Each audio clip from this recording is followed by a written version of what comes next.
Merhaba güzel insanlar. Kendin Yap Güzellik Sırları serisi 8. bölümüne hoş geldiniz.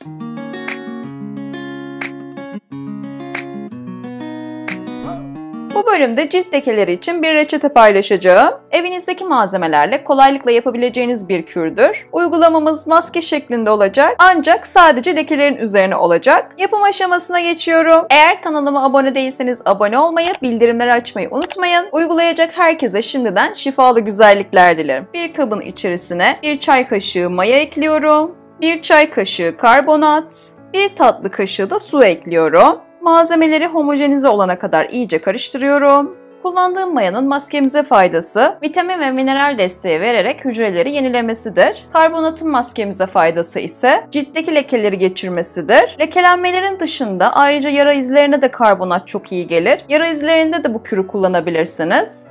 Eğer lekeniz büyükse şöyle cildiniz için kullandığınız bir fırça yardımı ile sadece leke kısmını sürün. Eğer lekeleriniz küçük ise kulak temizleme çöpünden yardım alın. Burada en önemli nokta malzemelerimizi iyice karıştırdıktan sonra sadece cilt lekelerinin üzerine sürüyoruz. Mesela kolumda bir leke var, onun üzerinde göstereyim size. Tabii ki bunu yüzünüze, vücudunuzun her yerine uygulayabilirsiniz. Bir pamuk yardımıyla da uygulayabilirsiniz. Şu şekilde sadece üzerine uyguluyoruz.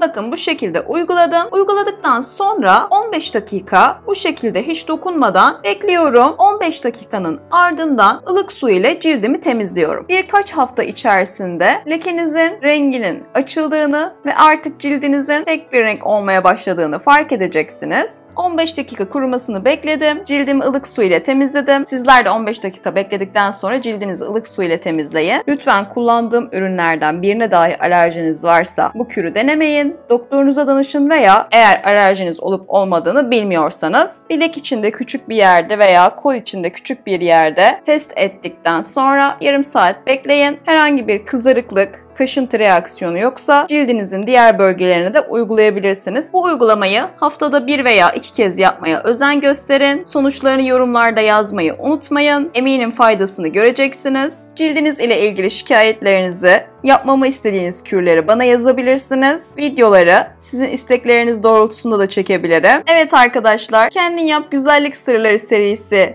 8. bölümünün sonuna geldik. Uygulayacak herkese şifalı güzellikler dilerim. Eğer hala kanalıma abone değilseniz abone olmayı, bildirimleri açmayı ve videoyu beğenmeyi unutmayın. Kendin Yap Güzellik Sırları serisi 9. bölümünde görüşmek üzere.